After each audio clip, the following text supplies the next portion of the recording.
Salut les amoureux du ballon rond, on commence cette revue de presse avec les barrages allés de la Ligue des Champions entre le Dynamo Kiev et Benfica. Et c'est le club portugais qui s'est imposé 2-0 et a pris une belle option pour la qualification en phase de groupe. Forcément, la presse du pays est aux anges ce matin, à l'image d'Abola qui estime que les Aigles ont fait un pas de géant. Ils se sont imposés en Pologne, lieu de la rencontre, et mettent un pied dans la phase de groupe de la Ligue des Champions, résume le quotidien. De son côté, Record indique que c'est un triomphe clair qui laisse les Mignons de la Ligue des Champions en vue. Même sentiment chez le Coréo Damania pour qui les Aigles se rapprochent des Mignons de la Ligue des Champions. Et oui, la manne financière de la Coupe aux Grandes Oreilles est très importante pour certains clubs. On file en France où c'est du mercato qui nous intéresse sur la une de l'équipe ce matin. Le quotidien sportif nous apprend que l'Olympique de Marseille met Milik sur le marché. Milik, c'est opération porte ouverte. Pressé de vendre par Franck McCourt, les dirigeants marseillais ne sont pas fermés à l'idée de voir partir l'attaquant polonais qui a eu quelques contacts. La porte est donc ouverte pour le Polonais qui n'a jamais vraiment convaincu sur la canebière. Et le mercato est loin d'être terminé à Marseille, car comme l'annonce La Provence sur sa une ce matin, l'OM attend encore un défenseur central. Après avoir déjà enregistré 10 arrivées, le club olympien continuera à être actif sur le marché des transferts jusqu'au 1er septembre. Une recrue au moins est attendue dans l'axe de l'arrière-garde, fragile jusqu'à présent. La feuille de route est donc tracée par Pablo Longoria pour la fin du mercato.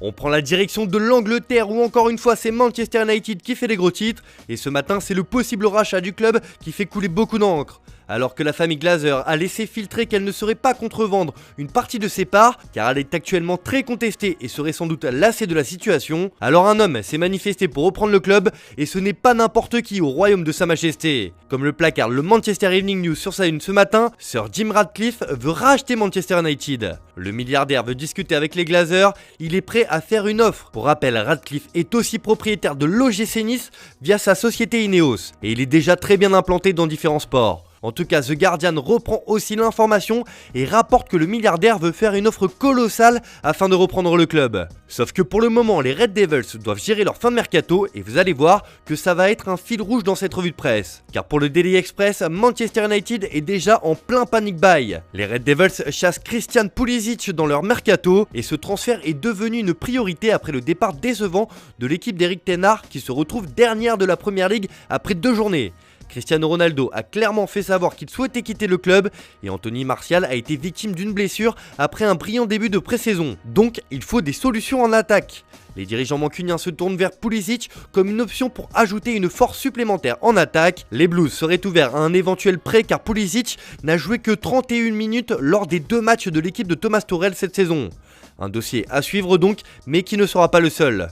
Car oui, les Red Devils regardent aussi vers l'Espagne et après l'échec cuisant dans le dossier Frenkie de Jong, Manchester United se tourne vers Casemiro pour renforcer son milieu de terrain. Et comme l'annonce Marca sur sa couverture ce matin, le Brésilien réfléchit à la tentation United. Les Anglais proposent 60 millions d'euros pour l'international à Auriverde. Ce pourrait être le dernier gros contrat de sa carrière. L'offre à Madrid est jugée très tentante, rapporte le Canard madrilène. De son côté, As indique que Casemiro réfléchit sérieusement à l'offre de United qui lui propose un contrat de 5 ans et un salaire de galactique. En plus de ça, le journal a déjà trouvé son remplaçant avec Federico Valverde qui est un titulaire en puissance. Ancelotti le considère comme le grand activateur de l'équipe. Enfin, même El País dans ses pages intérieures rapporte que l'aventure de Casemiro semble toucher à sa fin à Madrid car le Brésilien est clairement tenté par la tentation United. Il est peut-être temps de laisser la place aux jeunes à Madrid et cette offre mancunienne tombe à pic. Quand je vous disais que le mercato de Manchester United serait un fil rouge de ce tour de la presse, cela se confirme en Italie